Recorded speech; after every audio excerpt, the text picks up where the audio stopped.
Pour les producteurs de moutarde, dans la région du Dijonais, la mise en place de ruches au plus près des cultures se révèle être un pari gagnant, à la fois pour le producteur, mais aussi pour les abeilles.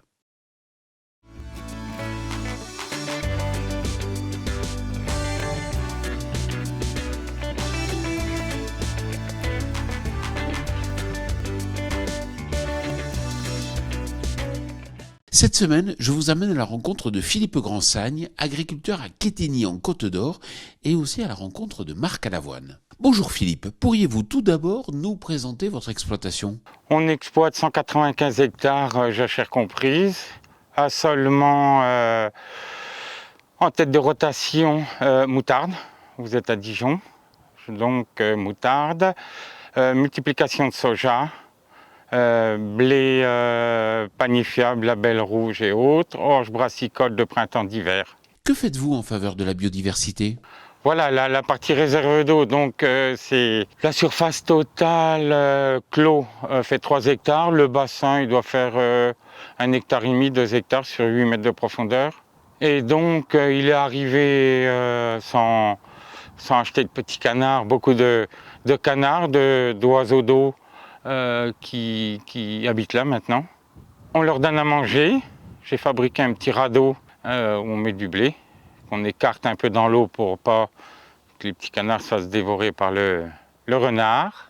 Pourquoi avoir développé une action spécifique pour les abeilles ? Eh bien, conseillé par un très bon ami, qui est souvent vers moi, apiculteur et autres.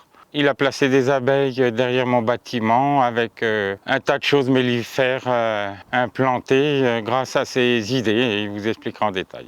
Et vous Marc, vous les connaissez bien aussi les abeilles ? Marc à l'avoine, je suis retraité de 63 ans et anciennement j'étais dans une société phyto dans l'équipe agriculture durable. Donc on avait beaucoup d'actions sur la ferme ici, que ce soit sur les bonnes pratiques, sur la biodiversité.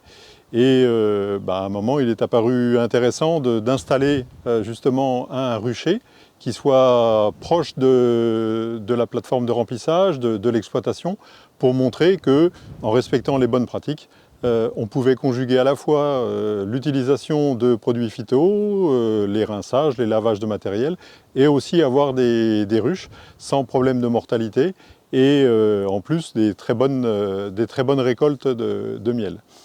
Donc en même temps, il y avait toute la partie aménagement des parcelles. Donc l'intérêt sur l'exploitation, il y a une trentaine d'hectares de moutarde. Le dispositif d'implantation des moutardes oblige le producteur à implanter 4% de bandes mellifères sur son exploitation. Donc, ce qui était très bien pour avoir une diversité d'alimentation pour les abeilles. Donc il y a plus d'1 hectare semé en bandes mellifères à proximité de la ferme et qui permettent un complément d'alimentation entre des floraisons de colza, de moutarde, de sarrasin, enfin tout au long de la saison. Et ça permet d'avoir des compléments intéressants, ça évite les coupures d'alimentation. Et ça fait 6-7 ans que les ruches sont là et ça se passe très bien. Et Philippe valorise aussi la vente du miel sur l'exploitation parce qu'il y a de la demande, il y a des questions. Merci Philippe et merci Marc. Quant à moi, je vous retrouve la semaine prochaine sur TV Agri pour un nouveau regard porté sur l'agroécologie. Bonne semaine à toutes et à tous.